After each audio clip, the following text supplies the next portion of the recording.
Hello guys, I am Javed Multani, a software engineer, a trainer and a researcher. Today I am going to show you how to create an iOS application in easiest way. इस video में हम देखेंगे switch case का use कैसे करेंगे। सो यहाँ पे हम स्विच लर्निंग कमेंट दे देंगे। स्विच केस के अंदर पर्टिकुलर जब एक कंडीशन सेटिस्फाई होती है तो वो पर्टिकुलर केस के अंदर ही आता है। तो यहाँ पे हम लेट ग्रेड करके एक एग्जांपल हम पहले लेंगे। लेट ग्रेड यहाँ पे उसको दे देंगे 80।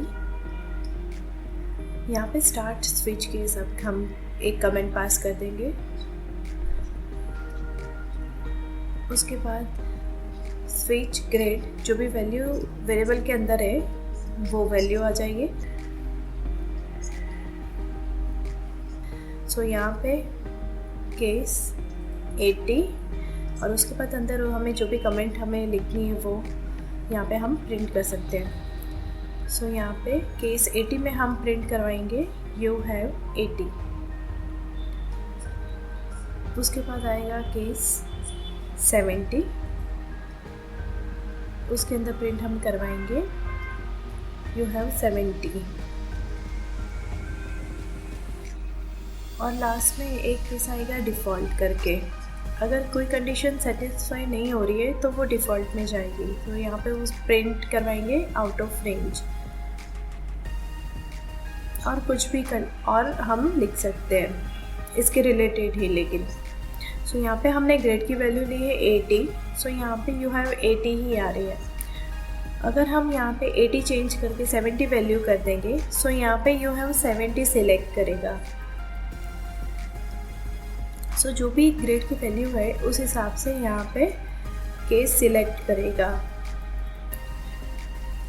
सो ग्रेड की जो भी वैल्यू है वो वैल्यू यहाँ पे इवेल्यूएट होके यहाँ पे केस में जाएगी और वहाँ पे चेक होगी कि कौन से केस में ये जा रही है। जैसे हम यहाँ पे 78 हम लिखेंगे तो यहाँ पे आउट ऑफ रेंज में जाएगा ये, क्योंकि यहाँ पे 80 और 70 दोनों में से कोई भी वैल्यू ये नहीं है। सो ये डिफ़ॉल्ट में जाएगा और यहाँ पे प्रिंट करेगा आउट ऑफ रेंज। इसी तरीके से हम अगर वैल्यू वापस से चेंज करेंगे ग्रेड की, यहाँ पे हम 50 करेंगे। सो यहाँ पे फिर से ये प्रिंट करेगा आउट ऑफ रेंज। यहाँ पे एक काम करेंगे, हम एक और कंडीशन अप्लाई करेंगे कि केस 80 90 कर देंगे। सो यहाँ पे प्रिंट में हम करेंगे यू हैव 80 और 90। सो यहाँ पे अब हम ग्रेड की वैल्यू चेंज करके 90 कर देंगे। सो यहाँ पे प्रिंट होगा यू हैव 80 और 90। सो 90 ग्रेड है या 80 ग्रेड है, दोनों में से कोई भी एक कंडीशन यहाँ पे सेटिस्फाई होगी तो ये प्रिंट हो जाएगा।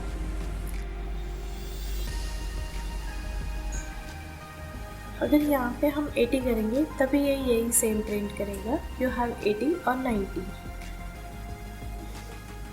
सो ये कंडीशन इस तरीके से यहाँ पे सेटिस्फाई हो रही है।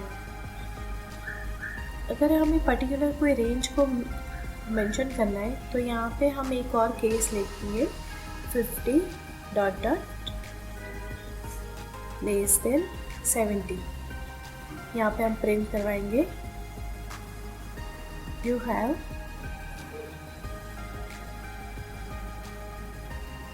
range,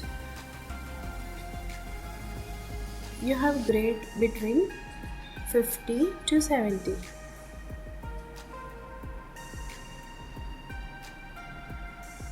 सो यहाँ पे अगर हम वैल्यू चेंज करेंगे ग्रेड की 55 कर देंगे।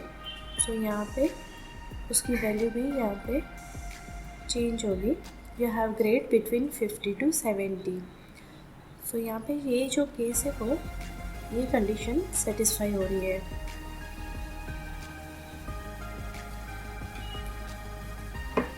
सो यहाँ पे हमने जो भी ग्रेड की वैल्यू हमने सिलेक्ट की हुई है वो यहाँ पे 50 और 70 की रेंज के बीच में आ रही है, इसलिए यहाँ पे ये कंडीशन सेटिस्फाई हो रही है। यहाँ पे ये फिक्स रहता है कि 70 होगा तभी ये सिलेक्ट करेंगे, लेकिन यहाँ पे हमने रेंज फिक्स की हुई है 50 to 70। सो यहाँ पे ये कंडीशन सेटिस्फाई होगी। यहाँ पे हम 65 चेंज करेंगे तो ये 50 to 70 के बीच में आ रहा है। सो ये यहाँ पे you have grade between 50 to 70। यहाँ पे अगर हम 80 या 90 करेंगे सो यू हैव 80 और 90। अगर हम यहाँ पे 99 करेंगे सो ये आउट ऑफ रेंज में जाएगा, बिकॉज़ यहाँ पे कोई भी कंडीशन सेटिस्फाइड नहीं हो रही है। सो ये डिफ़ॉल्ट में जाएगा और डिफ़ॉल्ट कंडीशन सेटिस्फाई होगी, सो यहाँ पे आउट ऑफ रेंज आ जाएगा। इस तरीके से स्विच का जो सिंटैक्स है और उसके जो केसेस होते हैं उसके अंदर जो भी कंडीशन होती है वो ऐसे सेटिस्फाई होती है। सो स्विच में पर्टिकुलर केस की कंडीशन ही सेटिस्फाई होती है।